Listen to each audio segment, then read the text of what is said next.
Hello friends, स्वागत है आपका हमारे प्रीवियस ईयर एमसीक्यू की सीरीज में। और आज हम डिस्कस करने वाले हैं जैनिज्म से रिलेटेड जो यूपीएससी ने पहले कुछ सालों में एमसीक्यूज पूछे हैं प्रिलिमिनरी एग्जाम में। तो चलिए हम शुरू करते हैं आज का लेक्चर। इससे पहले अगर आपने ये चैनल अभी तक सब्सक्राइब नहीं किया तो जाके सब्सक्राइब कर लीजिए और नोटिफिकेशन बेल भी दबा दीजिए ताकि आपको हमारे सारे लेक्चर्स आगे के मिलते रहे। तो चलिए गाइस शुरू करते हैं एक बहुत ही अच्छे कोट से, जो कि है सर नेल्सन मंडेला जी का। देखिए कोट क्या है, I never lose, I either win और लर्न। इसका मतलब क्या है कि मैं कभी हारा नहीं हूं, या तो मैं जीता हूं या फिर कुछ सीखा हूं। देखिए अगर आप जीत नहीं भी पाते हैं तो क्या हुआ, बट आप उस जो स्ट्रगल है आपका जीत के लिए, उससे आप कुछ सीख लेते हैं। उससे आप बहुत सी चीजें सीख लेते हैं। अगर आप जीत नहीं भी पाते हैं तो भी आप सीख लेते हैं ताकि आप अगली बार और अच्छे से उस स्ट्रगल को कर सकें। तो ये था आज का कोट। से ध्यान रखिएगा, आपके यूपीएससी के लिए बहुत इंपॉर्टेंट कोट है, आपको हमेशा मोटिवेशन देता रहेगा। सर नेल्सन मंडेला जी का कोट है, तो आप ध्यान रखिएगा। चलिए आगे देखते हैं हम। सबसे पहला क्वेश्चन है हमारे पास, the Jain philosophy holds that the world is created and maintained by. आपके पास ऑप्शन है universal law, universal truth, universal faith, universal soul. Video को पॉज करके आंसर देने की कोशिश कीजिएगा। ये क्वेश्चन यूपीएससी ने 2011 में पूछा था। तो देखिए क्वेश्चन क्या है, Jain philosophy holds that the world is created and maintained bye. जो जैन फिलोसफी है वो उसके हिसाब से जो वर्ल्ड है वो किससे चलता है, जो वर्ल्ड है वो किससे चलता है, या मेन एलिमेंट जो वर्ल्ड का है वो क्या है। तो देखिए आप सभी को पता, हमने पढ़ा था जैन फिलोसफी क्या है, ज्यादा एम्फेसिस किस पे करती है, आत्मा पे या सोल पे। तो इसका आंसर क्या होना चाहिए, यूनिवर्सल सोल। तो जैन फिलोसफी के अकॉर्डिंग जो भी दुनिया में जो भी चीजें बनी है वो सब किससे बनी है, आत्मा से या सोल से। हर चीज के अंदर सोल होता है जैन फिलोसफी के अकॉर्डिंग। अगर आपको ये क्वेश्चन नहीं बना था तो आप जाके हमारी वीडियो चेक कर सकते हैं, जैनिज्म के ऊपर वीडियो है, लेक्चर है, उसमें आपको सब पता चल जाएगा कि जैन फिलोसफी के बारे में क्या क्या है। तो गाइस देखते हैं इसका आंसर। देखिए सही है, यूनिवर्सल सोल है इसका आंसर। इसका मतलब कि हर चीज के अंदर कुछ ना कुछ सोल है, जैन फिलोसफी इसमें विश्वास रखती है। चलिए अगला क्वेश्चन हम देखते हैं। अगला क्वेश्चन हमारे पास, which of the following statement is or are applicable to Jain doctrine. इनमें से कौन सा स्टेटमेंट जैन फिलोसफी या डॉक्ट्राइन या प्रिंसिपल से रिलेट करता है। देखिए ये यूपीएससी ने क्वेश्चन पूछा था 2013 में। तो देखिए हम सबसे पहला स्टेटमेंट पढ़ते हैं, the surest way of annihilating karma is to practise penance. देखिए अगर जैनिज्म से रिलेटेड क्वेश्चन आता है और आपके पास आता है वर्ड पिनेंस, पिनेंस का मतलब क्या होता है, बहुत ही ज्यादा कड़े या स्ट्रिक्ट वे में कुछ भी चीज को करना, बहुत ही स्ट्रिक्टली करना। देखिए जैनिज्म में आपको आपको पढ़ा होगा, अगर आपने लेक्चर देखा होगा, तो जैनिज्म में बहुत ही ज्यादा स्ट्रिक्ट वे में सारे जो प्रिंसिपल्स है, डॉक्ट्राइन या रूल्स जो हैं वो फॉलो किए जाते थे। बहुत ही ज्यादा स्ट्रिक्ट लॉज थे, एक्सट्रीम लॉज थे। तो क्या है, अब देखिए the surest way of annihilating karma, यहाँ पे कर्मा का मतलब क्या है जैनिज्म में। कर्म का मतलब है जैसे हमारे जो भी कर्म है जिसके कारण हम वापस से रीबर्थ लेते हैं, और उसी कर्म के कारण हम मोक्ष पाते हैं, अपने उन्हीं कर्णों से छुटकारा पाकर हम क्या करते हैं, मोक्ष पाते हैं या फिर निर्वाण पाते हैं। तो वो क्या है, इस कर्म से छुटकारा पाने के लिए जो जैनिज्म डॉक्ट्राइन है उसमें बहुत ज्यादा कड़ी स्ट्रिक्ट लॉस को फॉलो करने के लिए जैनिज्म में बोला गया है। तो जी हाँ, ये सही है ऑप्शन। आप सभी को पता है कि बहुत ज़्यादा ही स्ट्रिक्ट लॉस फॉलो करने पड़ते हैं जैनिज्म में, तो आप उससे आप इसका एक अंदाजा लगा सकते थे कि ये सही हो सकता है। चलिए हम अगला देखते हैं ऑप्शन। अगला है हमारे पास, every object even the smallest particle has a soul. इसका मतलब क्या है कि छोटे से छोटा पार्टिकल के अंदर भी सोल है जैन डॉक्ट्राइन के हिसाब से।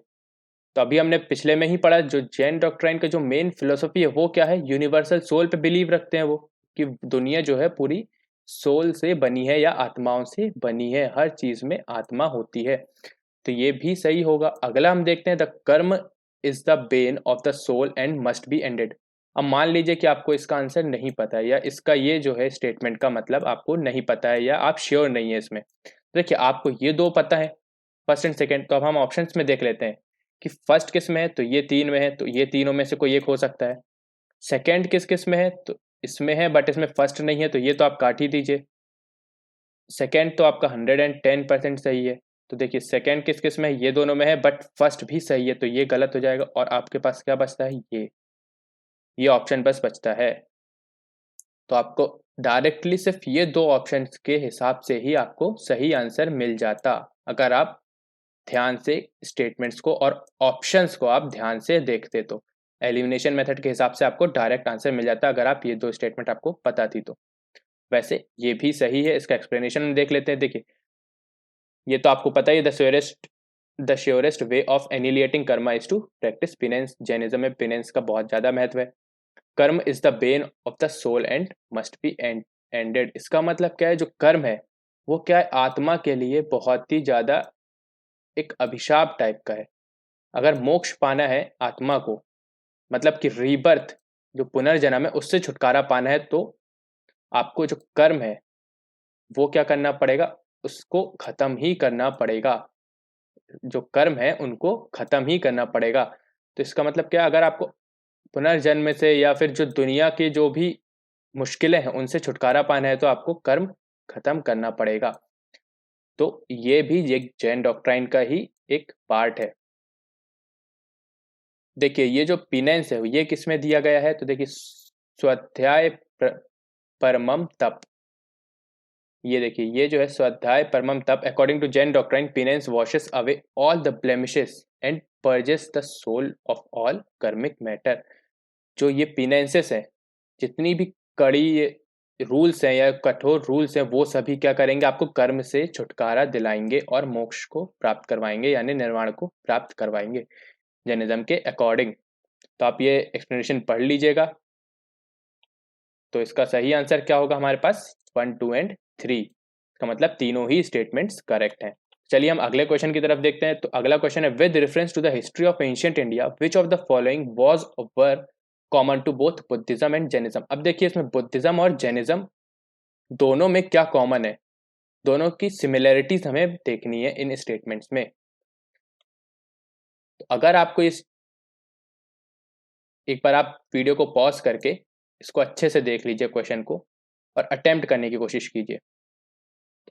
अगर तब भी आपको नहीं बन रहा है ये क्वेश्चन, तो आप हमारे लेक्चर को देख सकते हैं। बुद्धिज्म और जैनिज्म दोनों के ऊपर हमने लेक्चर डाल चुके हैं, अपलोड कर चुके हैं, तो आप उन्हें देख सकते हैं। तो आपको ये बहुत ही आसानी से बन जाएगा क्वेश्चन। फिर भी हम चलिए स्टेटमेंट पढ़ते हैं। तो देखिए, avoidance of extremities of penance and enjoyment.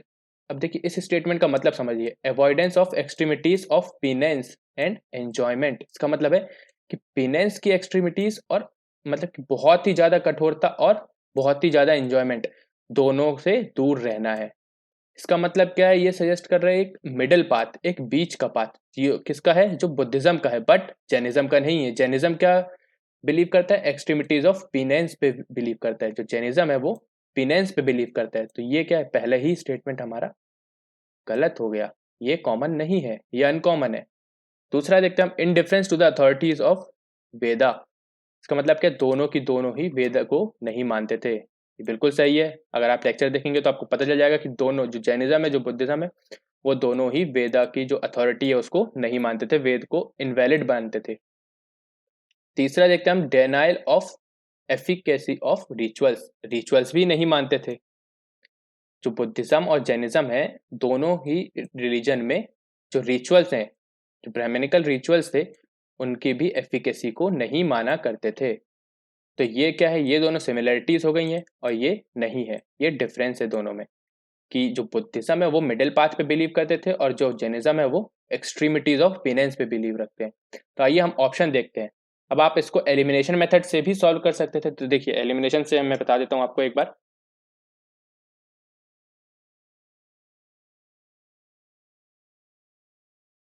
यदि आप एलिमिनेशन से जाना चाहेंगे तो देखिए, सबसे पहला, आपको मान लीजिए ये नहीं पता है, आपको मान लीजिए ये स्टेटमेंट आपका आपको नहीं पता है, बट आपको ये तो पता है कि वेदास के अथॉरिटी को दोनों ही नहीं मानते थे, क्योंकि अगर वेद को मानेंगे तो वो ब्राह्मणिकल में ही मिल जाएंगे, दोनों रिलीजन ब्राह्मणिकल रिलीजन में ही मिल जाएंगे, इसलिए वेद को तो नहीं मानते थे। तो देखिए, सेकेंड तो आपका सही हो गया। इसका मतलब कौन कौन से में है, तो ये आपका सही होगा या तो ये सही होगा। ओके, ये दोनों ऑप्शंस कट गए आपके पास। अब देखिए बचा क्या है, denial of efficacy of rituals. Rituals भी नहीं मानते थे, ये भी आपको पता होगा। तो देखिए, इससे आप क्या कर सकते हैं, दो ऑप्शंस को सिलेक्ट कर लीजिए, ये दोनों आपके सही है मतलब। तो या तो आपके पास ऑप्शन ये वाला होगा या तो ये वाला। अब आपके पास 50% चांसेस है। अगर आपको इस ऑप्शन की थोड़ी सी भी नॉलेज होगी तो आपका आंसर सही हो जाएगा। देखिए, avoidance of extremities of parents and enjoyment. अगर आप इसको ध्यान से अगर इस स्टेटमेंट को पढ़ेंगे, अगर आपको नहीं भी पता होगा बट आपको थोड़ा बहुत तो नॉलेज सभी को होगी जैनिज्म और बुद्धिज्म के बारे में, तो आपको थोड़ी बहुत नॉलेज भी होगी। अगर आपको मिडिल पाथ के बारे में पता होगा या फिर आपको पिनेंस के बारे में पता होगा जैनिज्म में, तो आप ये ऑप्शन सही लगा देंगे। इसका मतलब है कि ये आप ऑप्शन गलत कर देंगे। तो इस ऑप्शन को अगर गलत किया जाए फर्स्ट को, तो आपका ये ऑप्शन भी कट जाता है, डी भी कट जाता है। तो बचता क्या है लास्ट में आपके पास? सिर्फ ये, यानी इसका आंसर क्या होना चाहिए? 2 एंड 3 होना चाहिए। सिर्फ ये दोनों सही होना चाहिए। तो ये क्वेश्चन जो है यूपीएससी ने 2012 में पूछा था। इंपॉर्टेंट क्वेश्चन है, आप देख लीजिए। देखिए, इसका आंसर 2 एंड 3 है। ओके, एक्सप्लेनेशन वही है जो बताया गया है। चलिए अगला क्वेश्चन हम देखते हैं। Anekantavada is a core theory and philosophy of which one of the following. Anekantavada हमने लेक्चर में डिस्कस किया है, जैनिज्म के लेक्चर में डिस्कस किया है। तो ये किसके? जैनिज्म के। अनेकांतवाद और स्यादवाद, ये किसका है? जैनिज्म की ही एक फिलोसॉफी है। इसमें क्या होता है तो देखिए एक्सप्लेनेशन भी है। इसमें देखिए ये जो है अनेकांतवाद, ये क्या है? एक थ्योरी ऑफ प्लूरलिज्म। इसका मतलब है कि किसी भी चीज के एक से ज्यादा मतलब हो सकते हैं। किसी भी चीज के एक से ज्यादा मतलब हो सकते हैं, वो क्या होता है? अनेकांतवाद। मैंने आपको एक एग्जांपल के थ्रू समझाया था, को याद होगा अगर लेक्चर में, तो अगर नहीं याद है तो आप एक बार जाके देख लीजिए, आपको अच्छे से समझ में आएगा अनेकांतवाद और स्यादवाद दोनों में अंतर और दोनों का मतलब। ये यूपीएससी ने क्वेश्चन 2009 में पूछा था। इंपॉर्टेंट क्वेश्चन है, याद रखिएगा। और स्यादवाद भी एक बार देख लीजिएगा। अगला क्वेश्चन हम देखते हैं। अगला क्वेश्चन है हमारे पास, with reference to the religious history of India consider the following statement. ये क्वेश्चन यूपीएससी ने रिसेंटली 2017 में पूछा है। देखते हैं इसके स्टेटमेंट्स क्या है। रिलीजियस हिस्ट्री से रिलेटेड स्टेटमेंट्स है, तो देखते हैं हम। Sautrantika and Sammitiya for the sects of Jainism, ये स्टेटमेंट्स हैं। एक स्टेटमेंट ये है। दूसरा स्टेटमेंट क्या है? Sarvastivadin held that the constituents of phenomena were not wholly momentary but existed forever in a latent form. देखिए, इस टाइप के क्वेश्चन में क्या होता है, अगर आप श्योर हैं, अगर आप इनमें से एक ऑप्शन भी एलिमिनेट कर पा रहे हैं, तो ही इस ऑप्शन को या इस क्वेश्चन को अटेम्प्ट करिएगा। क्योंकि इस टाइप के क्वेश्चंस क्या करवाते हैं? नेगेटिव मार्किंग ज़्यादा करवाने के चांसेस होते हैं। तो देखिए, जो सौत्रांतिका है और सौमित्य और समित्या है, ये क्या है? ये सेक्ट्स हैं बट जैनिज्म के नहीं है। ये बुद्धिज्म के सेक्ट्स हैं। ये जो दो सेक्ट्स हैं जैनिज्म के नहीं, बुद्धिज्म के। देखिए, बुद्धिज्म के बहुत सारे सेक्ट्स हैं। क्यों? क्योंकि वो बहुत सारी कंट्रीज में फैला है, बट जैनिज्म सिर्फ इंडिया में फैला है। और जैनिज्म के इंडिया में कितने सेक्ट्स हैं ये आपको पता ही है। दो हैं मेनली। कौन कौन से? एक दिगंबर और एक श्वेतांबर। सिर्फ यही दो सेक्ट्स हैं जैनिज्म के। और बुद्धिज्म के बहुत सारे सेक्ट्स हैं अलग अलग कंट्रीज में। बट मेनली कितने हैं बुद्धिज्म में भी? मेनली हैं 3, महायान, हीनयान और वज्रयान। तो उनमें ही ये सब आते हैं। तो देखिए, सौत्रांतिका और समितिया क्या है? ये स्टेटमेंट तो गलत हो गया, बुद्धिज्म का है। तो अब इसमें से देखिए क्या काट सकते हैं हम। फर्स्ट कट जाएगा और फोर्थ 1 एंड 2 कट जाएगा। अब आपके पास ऑप्शन बचते हैं ये या फिर ये होगा, बी या फिर सी। डी ऑप्शन आपके पास रह जाता है। अगला हम देखते हैं स्टेटमेंट, सर्वस्तिवादिन। अब अगर इसके बारे में आइडिया हो तो आपका ये ऑप्शन सही हो जाएगा, नहीं तो आपको फिर इन दोनों में से एक सिलेक्ट करना पड़ेगा। बट अगर आप ये फर्स्ट ऑप्शन को एलिमिनेट कर पा रहे हैं तो आप जरूर इस क्वेश्चन को अटेम्प्ट करिएगा। देखते हैं अब इसका हम एक्सप्लेनेशन से आप समझ जाएंगे इसका। देखते हैं हम सेकंड स्टेटमेंट का एक्सप्लेनेशन भी है। देखिए, इसका आंसर क्या है? 2 ओनली है। पहली बात, मतलब ये स्टेटमेंट सही है। सर्वस्तिवादिन जो है वो क्या एक सेक्ट है। ये भी क्या है? एक सेक्ट ही है बुद्धिज्म का। देखिए, Sarvastivadin sect of Buddhism believe that all things exist and exist continuously in the past and the future as well as in the present. इसका मतलब कि जो सर्वस्तिवादिन है वो एक बुद्धिज्म का सेक्ट है और वो बिलीव क्या करते हैं? जितनी भी चीजें हैं दुनिया में वो सब क्या है? पहले भी थी, अभी भी हैं और आगे भी रहेंगी। मतलब एक तरीके से law of conservation of energy के ऊपर बिलीव करता है। इसका मतलब क्या है? कंजर्वेशन के ऊपर बिलीव करता है। अगर पहले कोई चीज थी तो वो अभी भी रहेगी, बट उसका फॉर्म बस चेंज हो जाएगा। उसका फॉर्म बस चेंज हो जाएगा, बट वो हमेशा रहेगी चीज। तो ये था सर्वस्तिवादिन के बारे में। ये इंपॉर्टेंट है, आप यह याद रख लीजिए। सर्वस्तिवादिन अगर मान लीजिए आ जाता है तो आपको आसानी होगी। सौत्रांतिका और समितिया भी याद रखिएगा। तो गाइज, आज का लेक्चर हमारा यहीं तक था।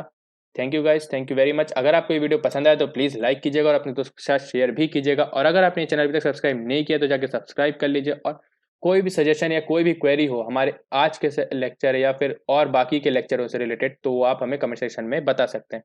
और इस लेक्चर की पीडीएफ भी आपको हमारे पीडीएफ और हमारे टेलीग्राम चैनल जीएस यूनिट पे मिल जाएगी, जिसकी लिंक डिस्क्रिप्शन बॉक्स में गिवन है, आप जाके उसे ज्वाइन कर सकते हैं। Thank you guys, thank you very much, thank you for watching.